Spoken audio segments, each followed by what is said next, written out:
como é viver esse momento de espera mesmo? De espera pra gestação, porque existe, né? A gente fala assim, existe o fator biológico, o fator externo, que todo mundo te cobra. Sim, Emocional. Uma sociedade que hoje a gente vê que não preza tanto pela maternidade, não é que não preza pela família, mas não tem esse desejo, né, de ter filhos, de cuidar, não é a palavra certa, mas é como o gastar tempo. Eu vejo que hoje é uma sociedade que não quer isso. E vocês, como mães, né, como foi o momento de espera para cada uma, como sobreviver à ansiedade do eu quero ser avó, eu quero ser tia, eu quero não sei o quê. E aí, ó, eu, na verdade, Dudinha, foi tudo programadinho, né? Eu namorava já há um tempo com o Xande, tinha casado, já tinha quase 3 anos de casado. Eu falei, no 4º ano a gente vai encarar, se assim for a vontade de Deus. E aí, eu me programei, eu tomava anticoncepcional porque eu tinha espinha na época, né? Quando eu mais nova, aí eu continuei. Enfim, eu acabei tirando para deixar meu corpo mais limpo. Fiz todo aquele processo, né? Da gente realmente deixar tudo acontecer de forma correta, assim. E aí, numa viagem... Então, foi 1 ano me programando para no outro ano liberar, assim, entregar a Deus, né? E veio rapidinho. A gente fez uma viagem, eu lembro, passamos o Réveillon junto com os amigos, fora. E aí, quando voltei, foi realmente, assim, bem rapidinho. Eu descobri, eu tava, assim, já tava com 8 semanas e foi muito tranquilo. Já a Lelê foi bem diferente, porque quando a Dudinha tinha 2 anos, a gente veio morar aqui, né? Então... geralmente com 2 anos a mãe começa a pensar, geralmente, cada um tem sua história, começa a pensar em ter o segundo, vamos ver, no caso seu já foi antes. Minha mãe tem diferença de 11 meses para os 2 primeiros, e meus irmãos, meus 2 primeiros filhos dela, eles ficam com a mesma idade, lembra que eu contei isso? Um nasceu 27 de maio, dia 7 de abril, antes de fazer 1 ano, ela já estava com Mônica, minha irmã. Juninho nasceu 27 de maio. Mônica nasceu depois de 7 anos, ela foi me ter. Então, o da Lelê, eu acabei, assim, me focando em outras coisas, né? E ela pedindo, assim, depois de 3 aninhos, ela, eu quero uma irmã, mas, assim, a vida, né? Já é o fator externo. Não permitia, eu sem rede de apoio nenhuma aqui, sem mãe, sem vó, sem tia. E aí, eu falei, nossa, não dá nem pra pensar nisso. Mas fui levando a vida, e o coraçãozinho falava assim, Deus, vai fazendo aí, vamos ver. Mas assim, e meu marido começou a se acostumar com uma vida assim, muito... ele falava assim, eu sou muito feliz com a Dudinha, sabe? Então assim, ele começou a não enxergar ter o segundo filho. Só que aí na pandemia, eu comecei a sentir eu parei, né? Todo mundo parou. E eu veio esse olhar. Eu falei, nossa, eu tenho 2 irmãos maravilhosos. Você tem 2 irmãos maravilhosos. A gente vai ficar só com a Dudinha, que egoísmo. Sem julgar, porque cada família tem. Né? Eu realmente, assim, era muito feliz com a Dudinha, muito satisfeita com a Dudinha. Mas, depois de um tempo, eu convenci. Foi assim, até não sei se eu falei isso no último. Foi um trabalho, assim, que eu fiquei até um pouco magoada, porque ele não queria ter o segundo filho. Ele falou, não precisa, a gente já tá com a vida... Ela já tinha 6 anos na época que a gente resolveu. E aí, eu falei, não, mas a gente tem uma família tão bonita, a gente tem muito amor ainda. Não quero ficar, porque ele trabalhava num mundo corporativo muito puxado, não quero ficar refém, né? Eu quero ter uma vida mais leve, mais tranquila, e eu quero dar o tudo pros meus filhos. Eu falei, mas o tudo é a presença. Resumindo, foram 6 meses, assim, a gente conversando, e isso atrapalhou até um pouco o relacionamento, porque assim, eu falava, nossa, eu sou tão boa mãe, eu me achava boa mãe, e por que ele não quer, sabe, ter o segundo filho? E aí, eu fui entendendo que era o medo dessa questão, assim, financeira, né, de se ficar preso a um mercado corporativo, porque ele queria dar o melhor. Até eu conversei ele que o melhor não era isso que ele estava pensando, né? Tem outras formas. Além disso, também acabei descobrindo que ele tinha receio do amor. Será que eu vou amar esse novo ser igual eu amo a Dudinha? O meu marido também teve isso quando eu engravidei do segundo filho. Ele pensava, será que eu vou amar tanto o segundo filho como eu amo a Maria Rita? Isso, nossa, é impressionante. Impressionante. E ele fala hoje que é impressionante, que ele ama. E ama. Uma coisa que e assim, imagina, e a cara dele, que a primeira parece um pouquinho mais comigo. As 2 parecem com ele, mas a primeira... Mas a segunda é assim, é a Xerox, sabe? É uma figura, até as artes, porque é sapeca. Resumindo, acabou que o da Lelê, eu ia fazer 40 anos, e alguns médicos, porque também tem a ver os médicos falam assim, não, já passou da hora. Só que Deus me deu a felicidade de me encaminhar 2 médicas maravilhosas, que todas as 2 apoiaram. Me encaminharam para fazer os exames, mas estava tudo ok, e aí, com 40 anos, eu resolvi engravidar. Falei, é o último ano. Eu sei, minha cunhada teve com 51, viu? Mas assim, pra mim era 40 anos, era o limite. E aí eu liberei, foi tão tranquilo, sabe? Eu fui pro médico, eu fui em fevereiro, em uma, março, outra, fiquei numa dúvida quem é que eu ia escolher. E assim, as duas maravilhosas. Aí no terceiro mês eu já estava grávida, descobri. Então foi coisa de Deus mesmo. Mas assim, o processo foi demorado de resolver dizer sim, né? Porque é dizer sim, é o sim mais vulnerável da vida. E precisava partir do Xande também. Mas eu lembro como se fosse hoje, que ele subiu, ele estava no play com minha filha mais velha. Aí a gente brincando, na verdade eu e Duda ele estava em casa. Quando a gente subiu, ele falou assim, ó, eu quero, senta aqui pra gente conversar. O papai ama ser seu pai, eu amo ser você como mãe, meu amor, mas é que o papai ele queria uma vida mais leve, o papai não queria ficar nessa pressão, eu quero ter tempo pra vocês, mas se vocês querem muito, meu coração também vai aceitar.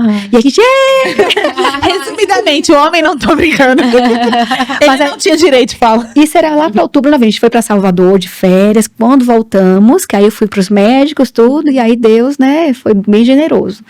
E eu descobri, sabe quando? No dia do aniversário dele, 20 de junho. Olha! Que presentão. Pois é, foi um presentão. Agora conta de você. Olha, eu demorei um pouco para engravidar e acredito que esse foi um processo que Deus trabalhou dentro de mim, como mulher, como mãe. Quando eu casei, eu ainda estava na faculdade. E o João acabou viajando, foi trabalhar fora, foi para Angola, ficou uns meses fora e eu fiquei aqui. Eu não pensava nessa questão do ser mãe, porque eu ainda estava me adaptando. Eu sou de Alagoas, tinha chegado por aqui, tinha 3 anos. Então ainda para mim eu era recente aqui, porque eu estava buscando uma profissão, estudando. Então na minha cabeça não cabia o ser mãe, porque não era nenhuma coisa que eu imaginava que eu iria ser. Tanto que depois de casada, 3, 4 anos que eu ainda não tive filhos desse período de casada, eu chegava e pensava assim, acho que eu não vou ser mãe, porque não acontece, entendeu? Eu não evitava, né? Já tinha, no começo eu ainda tomei anticoncepcional, depois, estudando e vendo as coisas da igreja, e o meu coração falava, para, não é isso, você conhece a verdade, e eu acho que aí entrou um processo até de entender a verdade própria de Cristo e o que a igreja pede.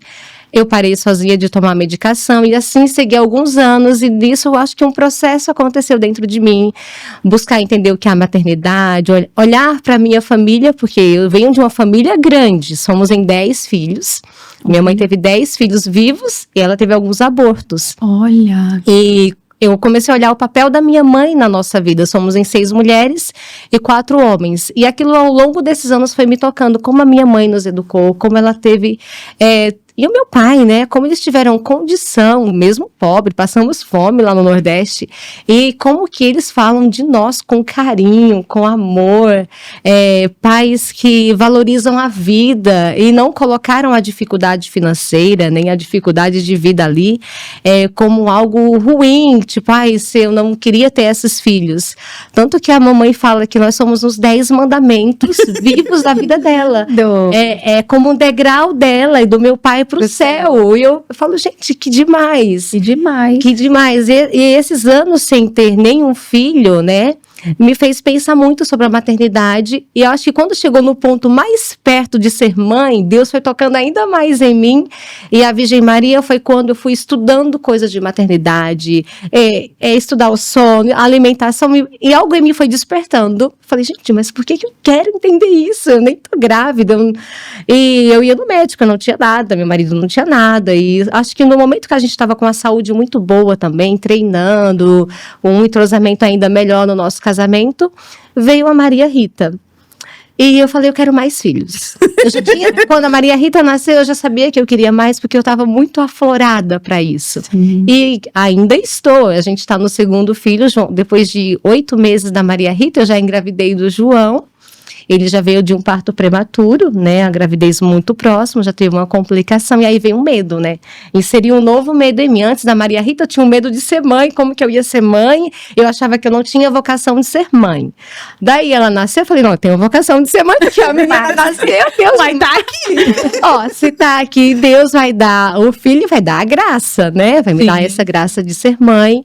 Sempre fomos felizes com a Maria Rita, mas eu sabia, eu vou gerar mais vida, porque creio que esse é um chamado de Deus agora, e agora é o momento, não era antes. Então ele trabalhou isso no meu casamento e em mim também. temos o João, graças a Deus, e hoje eu rezo, eu coloco diante de Deus que se tiver que vir uma nova vida para essa família, até falo com as crianças, que a gente saiba se abrir para isso, né, e receber essa graça de Deus, porque o filho é uma graça de Deus. Então, durante esses anos, né, temos 13 anos de casados, Deus vai colocando essa graça no coração de ser mãe, de ser pai, e a gente começa a perceber que, assim, nada é no nosso tempo. Né? Às vezes a gente se apressa, né? Teve uma época que eu tava apressada, nossa, será que eu não vou ser mesmo?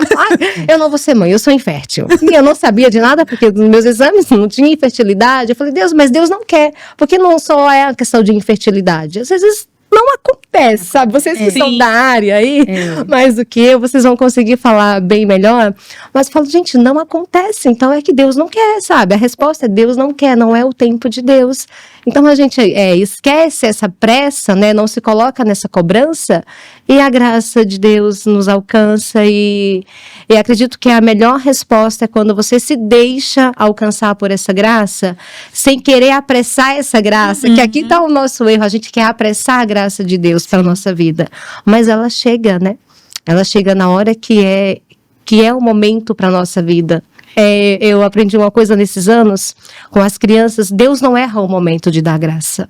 Somos nós quem nos apressamos para isso. Até com o parto do João, quando eu tive ele prematuro, ai meu Deus do céu, eu fiz tudo tão direitinho, a gente começa a se cobrar, né? Mais uma vez a mãe se cobra, e depois eu entendi, essa é a história de vida dele.